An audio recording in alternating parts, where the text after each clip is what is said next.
Hey boys and girls, welcome to Art Recycled with Mrs. Hollemeyer. Today I'm going to show you how to use up all those old CDs, DVDs that you have to make a really cool project, boys and girls. We are going to make an intermediate color wheel. So that's a color wheel that has the primaries, the secondaries, and the intermediate colors.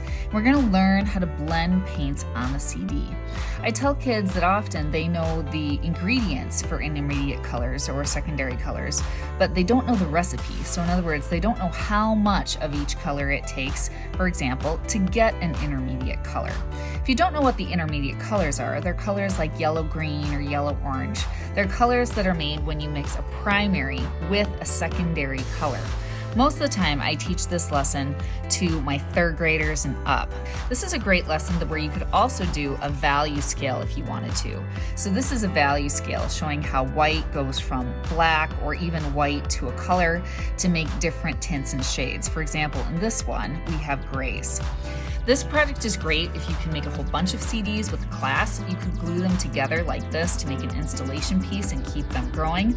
Otherwise, you could tie them all together with fishing line like I did here.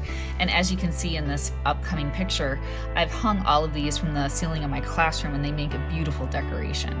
So let's get started and learn how to blend our colors and use the right amounts to get a beautiful intermediate color wheel on our CD. All right, boys and girls, so for this project, what you're going to need is an old CD, DVD. You do not need this worksheet, but I do give this worksheet to my fifth graders just kind of as a review. It helps them space out the colors, but obviously you don't have this at home if you're doing this. So the most important thing is if you get yellow, red, and blue in the right spot, and they're kind of in a triangle, then most likely all the other colors will go into place. You're also going to need paints. You could do this with just yellow, red, and blue, and you could make your secondary colors of purple, green, and orange and go from there. Otherwise, since this is a review lesson for my fifth graders, I typically give them the primary and the secondary colors, and they're learning how to just make the intermediates. You're going to need water, a brush, and some Kleenex. So first, you want to put yellow at the top of the color wheel. I always tell kids yellow is the king of the color wheel. And when I paint my yellow paint on, boys and girls, I want to take my paintbrush and I want to pull the paint away, actually, from the center of the CD. If you have this on a tabletop and you want to tape the CD to a piece of paper underneath it, that will help the CD kind of stay still so that it's not moving so much when you mix your colors on here. Now here's the thing you have to know about intermediate colors. It will always take more of the lighter color to get the intermediate color. And before I dip my brush in a new color, I always dry it on the Kleenex, because if you have too much water on your brush, you're gonna find that the paint's gonna separate into kind of these little water bubbles on the CD. So I'm putting green here in this section. If you're doing this at home without this worksheet, just think you want to leave a triangle here or a space here, and then you're going to do green there. And then this is the trick with my fifth graders. They have to learn how much yellow and green to use to get yellow-green in this project. So I always tell them it's gonna take you more yellow.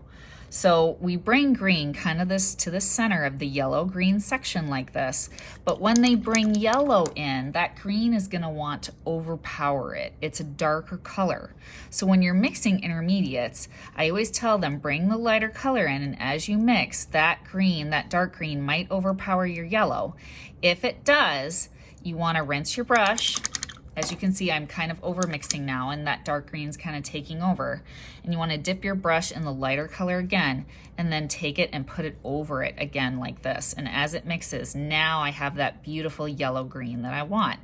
And again, all that extra paint, I know that could be a lot of paint on the CD. I'm always pulling away and out so that the extra paint goes on my paper behind my CD. So now, boys and girls, I'm going to do my oranges in a very similar fashion because, again, oranges take the lightest color, yellow. And so I'm going to take orange here, and I'm going to put it in this section. So again, I'm thinking I have to leave a triangle for the yellow-orange section.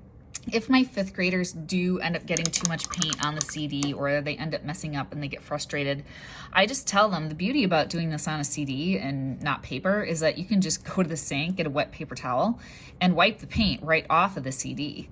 And that works really nice to start over. So there, we can barely kind of see the difference there between the two oranges. So I'm just gonna keep rinsing my brush and adding yellow so that I can get a yellow-orange in that section.